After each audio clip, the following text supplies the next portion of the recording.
Hello friends, तो कैसे हैं सब लोग। एक और अच्छा वीडियो लेके आया हूँ आप सबके लिए। वीडियो शुरू करने से पहले बता दूँ आपको कि साम्राज्य किंगडम टीचर का रिव्यू एंड मूवी में मोस्ट वायरल होने वाले डायलॉग बता देता हूँ। कभी ना रुकने वाला एक भीषण युद्ध, लहरों में बहता रक्त, थामो या थककर चूर हो जाओ।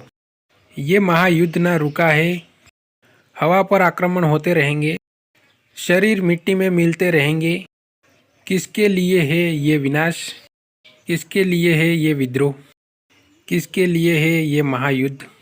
तापी से एक रणजीत रणभूमि से जन्म ले चुका है एक महासम्राट, कल चक्र को ध्वस्त करके पुनः जन्म लेके एक महानायक। कुछ भी करूँगा, ज़रूरत पड़ी तो विजय देवरकोंडा, सबको जलाकर राख कर दूंगा। एक्शन थ्रिलर मूवी है। मेन कास्ट में साउथ वाले एक्टर्स देखने को मिल जाएंगे। तेलुगु मूवी है पर हिंदी में डबिंग किया है। ये मूवी आप फैमिली के साथ देख सकते हो। ये मूवी बनाने वाला गौतम टिन्नानूरी डायरेक्टर। मेन रोल में विजय देवरकोंडा, भाग्यश्री बोरसे, सत्यदेव। और यार वीडियो तमने गम्यो हो तो यार सपोर्ट पण करी देजो मने। हूँ तमारा माटे आवा नवा वीडियो लईने आवीश।